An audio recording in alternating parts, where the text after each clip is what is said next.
días después, pero ahí se produce eso. Entonces ahí se inicia una lucha así de 10 años, hasta 1821, de 1810 hasta 1821, 11 años en México, que va a conducir a la independencia de México, ¿verdad? Pero en 1821, ahora sí, febrero de 1821, el proceso insurreccional en México había alcanzado ya un nivel importante y las autoridades reinantes envían a Agustín de Iturbide a reprimir eso y terminan aliándose el 24 de febrero de 1821, y a partir de allí Iturbide inicia una nueva etapa en esos últimos meses de 1821 hasta que entra a México como triunfante en ese proceso revolucionario y digamos traza la posibilidad de crear un imperio, ¿verdad? Él declarándose emperador, y entonces en esa lucha antimonárquica pero republicana imperial, para decirlo de esa forma, Iturbide y Vicente Guerrero y otros empiezan a desarrollar su lucha y va calzando con las protestas que habían en Centroamérica y en la zona. Chiapas pertenecía a la Capitanía General de Guatemala. Entonces Chiapas es la primera región que se independiza de la Capitanía General de Guatemala a finales de agosto y principios de septiembre. Entre agosto y septiembre, finales de agosto y principios de septiembre, varias ciudades de Chiapas declaran su independencia. Y eso, ¡pum!, repercute ¿a dónde? A Guatemala. ¿Por qué? Porque Guatemala era la cabecera política de toda la región. Y en Guatemala ya había una lucha importante que se venía dando internamente y además por la prensa guatemalteca.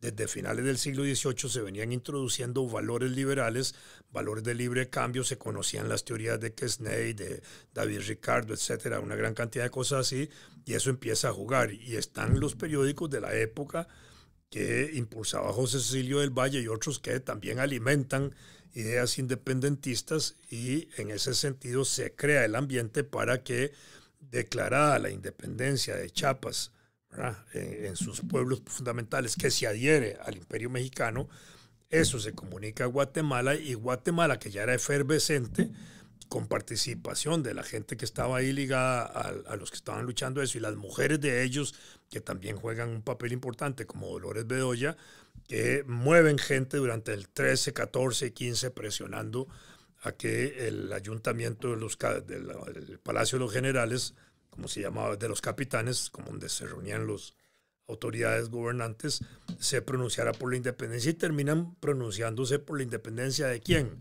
De Guatemala. Sí. Ya se había declarado Chiapas, Guatemala. Ahora se declara la provincia de Guatemala.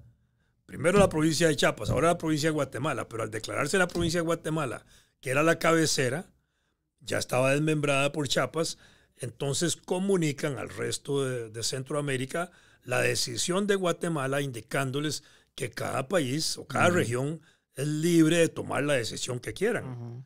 Pero al mismo tiempo invita para que un tiempo después se puedan reunir para valorar, una vez que cada quien tome la decisión que le corresponda, si continúan o no continúan unidos. Y entonces viene el Acta de Guatemala bajando el territorio. Llega el 21 de septiembre, se pronuncia El Salvador igual, pero adheriéndose al imperio mexicano. Se pronuncia el 28 de septiembre Nicaragua y Honduras, en el caso de Honduras adhiriéndose al imperio.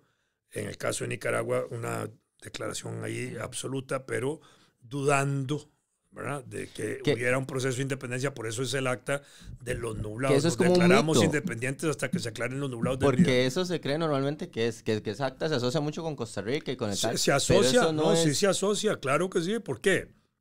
Porque a nosotros nos llega el Acta de Guatemala y nos llega el Acta de León de Nicaragua de 28 de septiembre, que es la de los nublados del día. Porque nosotros, por la Constitución de Cádiz de 1812, la capitanía se había dividido en diputaciones. Entonces tenía la Diputación de Guatemala, la Diputación de León, donde estábamos nosotros metidos, pero administrativamente dependíamos de Guatemala y de León. Entonces nos llegan las dos actas. Sí. Una declarando la independencia absoluta de España, sí, sujetando eso a una nueva circunstancia de comunidad centroamericana. La de León, que era dudosa en ese momento, porque el 11 de octubre León corrige, pero esa acta no nos llega a nosotros a tiempo, ¿verdad?, para tomar una decisión sobre la decisión de León. Entonces nos llegan las dos actas. Y nosotros tomamos una decisión el 29 de octubre. Llegan las actas nuestras, las recibimos aquí el 11, 12 de octubre, se empiezan a conocer en los pueblos. Y el 29 de octubre, una vez que se han nombrado delegados para que en Cartago, que era la capital provincial, se reúnan para tomar una decisión, ahí se toma el acuerdo de la independencia de Costa Rica, ¿verdad? 29 de octubre. Por supuesto que antes de Cartago, San José y Alajuela ya habían declarado también sus voluntades de independizarse. Entonces, el partido de Nicoya. la discusión 26 de octubre, nosotros 29, Nicoya un pelito antes, 26, 27 de octubre, por ahí. Y en ese sentido, la discusión que se planteó en algún momento por historiadores nacionales era si las actas anteriores a Cartago valían como declaración de independencia nacional, digámoslo así. Eso es discutible, al final eso no tendría la mayor importancia. Lo importante es que ya el proceso venía gestándose de independencia, pero que la decisión final necesariamente tenía que darse en Cartago, porque Cartago era el asiento de la autoridad colonial. Y mientras Cartago no se independizara, las demás regiones podían declararse independientes, pero todavía, digamos, en circunstancias sujetas, en cierta manera, a una definición posterior definitiva de Cartago, ¿verdad? Porque bueno, eso estaba más o menos así. Bueno, termina declarándose la independencia en Cartago, 29 de octubre, y se comunica al resto de las ciudades de nuevo para que se juramente la independencia. En ese proceso, todavía la autoridad colonial, que era Juan Manuel de Cañas, el gobernador, queda como una autoridad interina. Pero el 11 de octubre, el 11 de noviembre, 11 y 12 de noviembre, en ese proceso, Alajuela y San José desconocen a esa autoridad provincial, a esa autoridad que quedaba provisional todavía, la desconocen y establecen la llamada Junta de Delegados, que es como el primer gobierno que tenemos ya en época independiente. Una vez que está declarada la independencia, ese es el primer gobierno que a su vez se convierte de hecho en una asamblea constituyente, porque es la que va a redactar la constitución de 1821 que se llama Pacto Social Fundamental Interino de Costa Rica o Pacto de Concordia.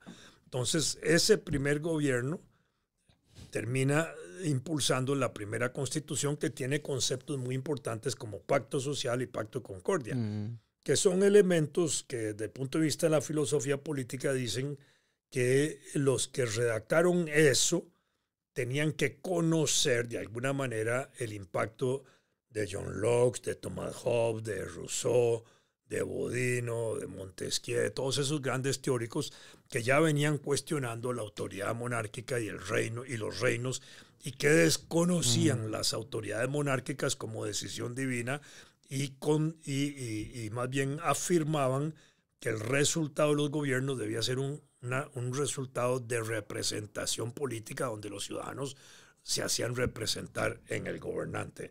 Por eso se llama Pacto Social Fundamental o Pacto Interino. Y es cierto que Pablo Alvarado fue el que hizo como el borrador. Y entonces, ahí está la otra presencia de Pablo. Pablo está en Guatemala, pero desde Guatemala, cuando llega el acta de Guatemala, vienen documentos de Pablo, alimentando la decisión de la independencia. Y en los días siguientes también se afirma que Pablo fue uno de los que jugó un papel importante para la redacción de ese primer documento constitucional de Costa Rica.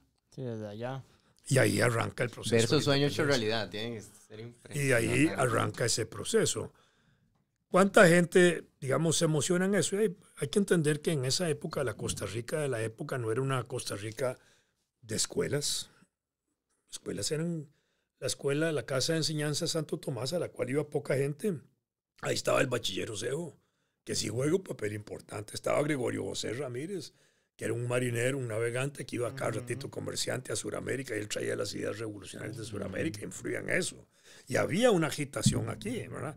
Tanto en San José por la escuela como en esta región y en Alajuela por Gregorio José Ramírez, que agitaban un poco el ambiente en esa dirección, pero la población del país andaba en los 50,000 habitantes. Pero ya se habían dado exportaciones algunas exportaciones de café para 1821. No.